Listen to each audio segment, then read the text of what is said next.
It was supposed to be a normal night. The kind of quiet evening where nothing ever goes wrong. Maria Santos, a 19-year-old college student, had just finished studying late at school. At exactly 10:47 p.m., she sent a simple text to her mother, "I'm on my way home." It was routine. She had sent that same message dozens of times before. No one, not even Maria, had any reason to believe this would be different. Streets outside were unusually calm. Streetlights flickered softly, casting long shadows across the empty sidewalks. A few distant cars passed, their engines fading into silence. Maria walked her usual route, earphones in, unaware of anything unusual. To anyone watching, it looked like an ordinary night. But sometimes, the most dangerous moments are the ones that feel the safest. Back at home, her mother glanced at the message and smiled. Maria would be home in less than 10 minutes. Everything was normal, too normal. But then, just a few minutes later, Maria's phone rang. One call, then another. The screen lit up with an unknown number. Maria didn't answer. Instead, she kept walking, her pace slightly quicker now, as if something didn't feel right. Seconds later, the calls stopped. Silence returned. But not for long. Maria reached into her pocket, pulling out her phone. She hesitated. Something about the call bothered her. She looked around. The street was still empty. Or at least, it seemed that way. The air felt heavier now.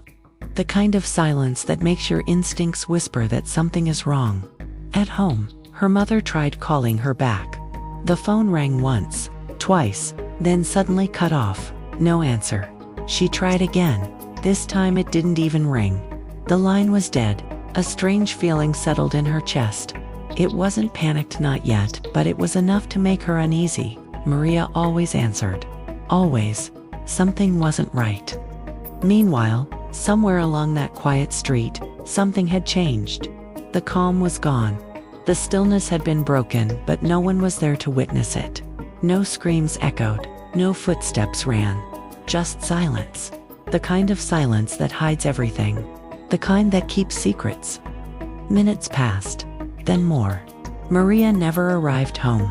Her mother stood by the door, phone in hand, calling again and again. Each attempt ended the same way: nothing. No answer, no signal, no explanation. What started as a normal night was quickly turning into something far more disturbing. By midnight, worry turned into fear. Maria wasn't the type to disappear. She didn't go anywhere without telling someone. Every passing second made the situation feel heavier, darker. The question wasn't just "where is she?" anymore. It became something far more terrifying: what happened to her? And somewhere in the distance, under the dim glow of a broken streetlight, a phone lay motionless on the ground.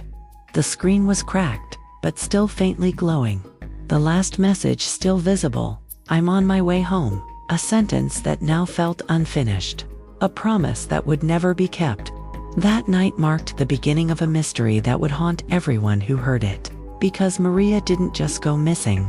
She vanished without a trace.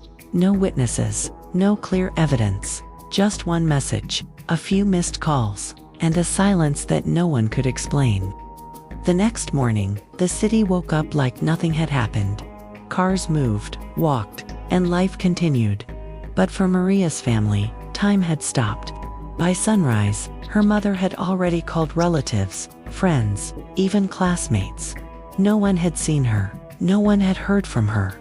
The last known detail remained that message at 10:47 p.m., and the silence that followed was becoming louder. Police were notified before noon. At first, it was treated as a missing person case. "She come back," they said. Maybe she stayed with a friend. But her mother knew better. Maria wasn't like that. She followed routines. She informed. She never disappeared. Something was wrong, and deep down, she felt it had happened on that short walk home. Investigators retraced Maria's route. Every step, every corner, every possible stop. It was a simple path, well lit, familiar, and only 10 minutes long. Then they checked the first CCTV camera. At 10:52 p.m., Maria appeared on screen, walking calmly, head slightly down. earphones in. Nothing unusual, nothing alarming, just a girl heading home. But then came the unsettling part. The next camera just 1 block ahead showed nothing. No Maria. No sign she ever passed through. Investigators replayed the footage again and again. The timeline didn't make sense. There was no gap large enough for her to disappear. No visible disturbance. It was as if she had simply ceased to exist. Police expanded the search. They checked nearby alleys, vacant lots, and buildings. Officers knocked on doors, asking residents if they heard or saw anything unusual that night. Most said no. A few mentioned hearing a car pass. One claimed they heard something faint, but couldn't describe it. Nothing solid, nothing helpful, just fragments of uncertainty. Then came a detail that changed everything. A store owner near the first camera remembered Maria. He said she looked normal, but just before leaving his sight, she slowed down slightly, as if she noticed something, or someone. When asked what exactly, he hesitated. "I don't know," he said, but it felt off. Investigators returned to the footage. This time, they looked closer, frame by frame, and that's when they noticed a faint shadow stretching longer than it should have been. It didn't match Maria's movement. It followed, slightly behind her, barely visible, easy to miss. But once you saw it, you couldn't unsee it. The case shifted instantly. This was no longer just a disappearance. Someone had been there. Someone had been close enough to follow her, without being noticed. The idea sent chills through the investigation team. Because if someone was watching her that night, how long had they been watching before that? As the hours passed, the search intensified. More officers, more questions, more pressure. But answers remained out of reach. Maria had walked a familiar path, in a familiar place, and still vanished. It didn't make sense. And the more they tried to explain it, the more impossible it felt. Because sometimes, the scariest mysteries aren't the ones with too many clues, but the ones with almost none. And Maria's disappearance was becoming exactly that, a puzzle with missing pieces, and a shadow no one could identify. By the second day, hope was still there but fading. Search teams moved through the same streets Maria once walked, scanning every corner for anything out of place. Then, just after noon, an officer noticed something near the roadside drainage. A bag, slightly hidden, dust-covered, but familiar. It belonged to Maria.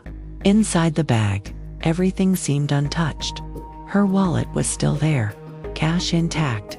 Her ID, her school papers, nothing missing. This wasn't a robbery. That realization sent a chill through the investigators. If nothing was taken, then what was the motive? The question lingered, heavy and unanswered. Moments later, they found her phone just a few meters away. The screen was cracked, but still functional. One officer carefully picked it up, checking for any signs of activity. There were missed calls, mostly from her mother. But something else caught their attention. A recently recorded audio file. The timestamp read 10:58 p.m., just minutes after she was last seen. The room fell quiet as they prepared to play it. For a moment, no one spoke. Then, they pressed play. At first, nothing, just static. Then slowly, a sound emerged, breathing, heavy, uneven, like someone trying not to panic. The officers leaned closer. The audio grew clearer. Footsteps could be heard, quick, slightly uneven. Then a sudden shift, a faint scraping sound, and then, a voice, soft, weak, almost a whisper. One word escaped, "Don't." It was barely audible, but unmistakable. Then the recording cut to silence. No one in the room moved. The weight of that single word hung in the air. It wasn't just fear, it was a warning, a plea. Something had happened in those final seconds.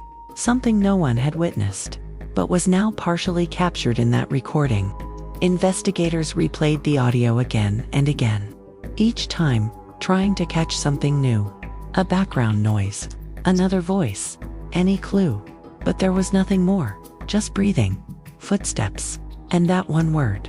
It was the only direct trace of what Maria experienced that night. For the first time, The case felt real in a different way. Not just a disappearance, but a moment frozen in time. The recording became the center of the investigation. It confirmed what everyone feared. Maria hadn't just vanished. Something had happened to her. The question now wasn't just where she was. It became who was with her in those final moments. Someone had been close enough to hear her whisper, close enough to follow her footsteps, close enough to silence everything after. And as investigators searched for answers, one chilling thought kept returning: if that recording captured the end, then, somewhere out there, was the beginning of something far more terrifying.